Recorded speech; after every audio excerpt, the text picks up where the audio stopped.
معزز اسلامی خواتین اور میری پیاری اسلامی بہنوں، السلام علیکم ورحمۃ اللہ وبرکاتہ۔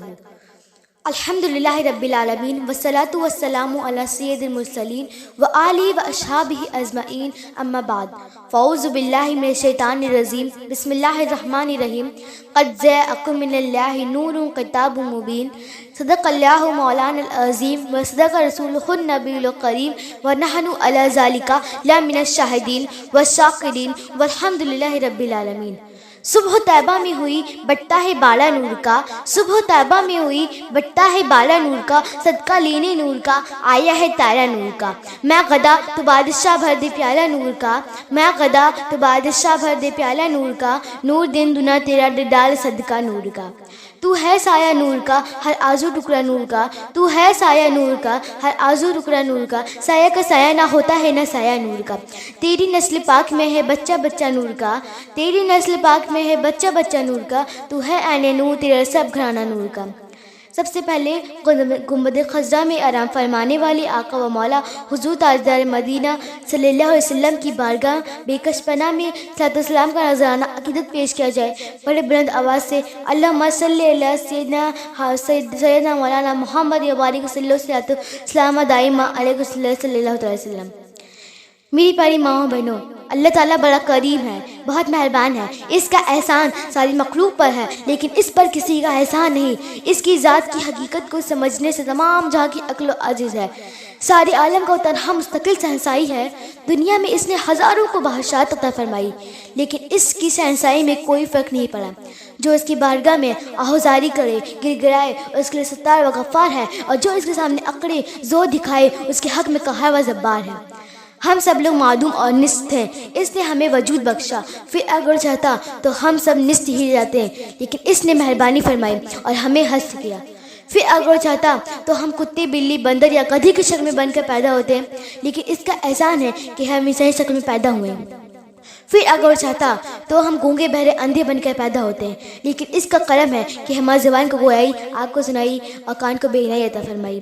پھر اگر چاہتا تو ہم ہمیشہ اندھیرے میں ہی گھٹ گھٹ کر رہتے ہیں، لیکن اس نے رحم فرمایا اور ہمیں سورج کی روشنی اور چاند کی چاندنی عطا فرمائی۔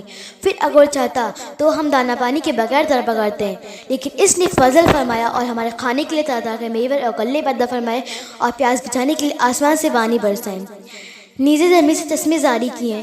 پھر اگر چاہتا تو ہم کافر خاندان میں پیدا ہوتے اور خود کافر رہتے ہیں، لیکن یہ اس کی عین رحمت ہے کہ ہم مسلمان خاندان میں پیدا ہوئے اور پیارے اسلام کو اپنا دین مانتے ہیں۔ میری پیاری ماؤں بہنوں، یہ حقیقت ہے کہ اللہ تعالیٰ کا احسان و کرم، نعمت و رحمت، مہربانی و بھلائی کو شمار نہیں کیا جا سکتا۔ لیکن کیا تم بتا سکتے ہو ہم مسلمانوں پر اللہ تعالیٰ کا سب سے بڑا احسان کیا ہے؟ لو ہم سنو، اللہ تعالیٰ کا سب سے بڑا احسان یہ ہے کہ اس نے ہمیں سرکار مصطفیٰ صلی اللہ علیہ وسلم کی غلامی نصیب فرمائی اور ہمیں سرکار کا نام لیوا بنایا۔ سرکار مصطفیٰ صلی اللہ علیہ وسلم کی غلامی یہ وہ نعمت ہے جس کے سامنے دنیا بھر کی دولت ہیچ ہے۔ اللہ تعالیٰ کا چہیتا بندہ وہی ہے جو پیارے مصطفیٰ کا غلام ہے۔ جس کو سرکار مصطفیٰ صلی اللہ علیہ وسلم کی غلامی پسند نہیں، وہ شیطان کا غلام اور دیو کا بندہ ہے۔ ایک بار آپ لوگ درود پاک پڑھیے، اللہم صلی علی سیدنا مولانا محمد وبارک وسلم علیہ صلاۃ والسلام دائمہ علیہ صلی اللہ علیہ وسلم۔ میری پیاری ماؤں بہنوں، ایک اکیلا ہمیشہ سے اللہ تعالیٰ ہے، باقی عالم کی کوئی بھی چیز ہمیشہ سے نہیں، سب بعد میں بنی ہے۔ عرش و کرسی، لوح قلم، روح فرشتے، زمین و آسمان، جن و ملائکہ، انسان و حیوان، آفتاب و مہتاب، آگ و پانی، مٹی، ہوا، سمندر اور پہاڑ وغیرہ پہلے سے نہیں تھے، یہ سب اللہ تعالیٰ کے پیدا کرنے سے بعد میں ہوئے ہیں۔ ابھی اللہ تعالیٰ نے عالم بنایا نہیں تھا کہ سب سے پہلے اس نے ہمارے سرکار پیارے مصطفیٰ صلی اللہ علیہ وسلم کا مقدس نور پیدا فرمایا، پھر اسی نور سے عرش و کرسی، لوح قلم، روح فرشتے، زمین و آسمان، نیز باقی عالم کی دوسری چیزیں یک کے بعد دیگرے پیدا فرمائی۔ خود سرکار مصطفیٰ صلی اللہ علیہ وسلم فرماتے ہیں اولہ ما خلق اللہ نوری خلق اللہ کل شیء، یعنی سب سے پہلے اللہ تعالیٰ نے میرا نور پیدا فرمایا اور میرے ہی نور سے ہر چیز بنائی۔ اور ہاں، تم یہ گمان نہ کرنا کہ سرکار مصطفیٰ صلی اللہ علیہ وسلم کے نور پاک کو کاٹ کاٹ کر عالم بنایا گیا، نہیں، بلکہ اس نور پاک سے عکس اور کرن سے اللہ تعالیٰ نے جہاں کی چیزیں عطا فرمائی۔ اس بات کو یوں سمجھو کہ کسی شخص نے شمع روشن کی کہ جس کے ارد گرد ہزاروں چراغ بے روشنی کے پڑے تھے. اس نے ان تمام چراغوں کی بتیاں شمع سے لگا دی. اب سب چراغ روشن ہو گئے اور شمع کی روشنی میں ذرا بھی کمی نہیں آئی.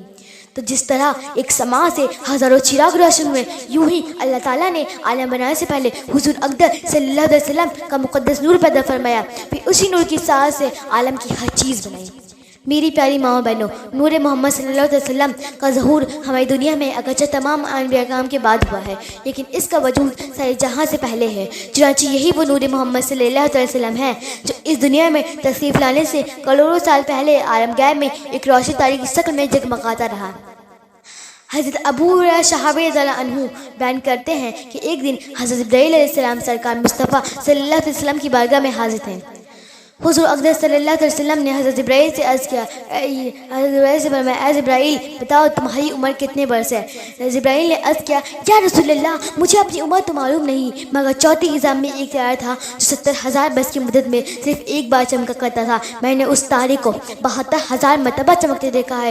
گویا جبرائیل علیہ السلام نے جواب دیا، یا رسول اللہ میری عمر بہت لمبی ہے، چنانچہ اس وقت میری عمر 5 ارب 4 کروڑ سال سے بھی اوپر ہے. سرکار مصطفیٰ صلی اللہ علیہ وسلم نے فرمایا، وَعِزَّتِ رَبِّ أَنَا ذَلِكَ الْكَوْكَبُ، یعنی اے جبرائیل میرے رب کی عزت کی قسم میں وہی تارا ہوں جسے تم نے عالم غیب میں 72,000 مرتبہ چمکتے دیکھا ہے. اب میں اسی کے ساتھ اپنی تقریر ختم کرتی ہوں. خوب کے شیر چمن پھول چنے شاد رہیں، خوب کے شیر چمن پھول چنے شاد رہیں، باغ باغ جاتی ہوں میں گلشن تیرا آباد رہے. وما علینا الا البلاغ. السلام علیکم ورحمۃ اللہ وبرکاتہ.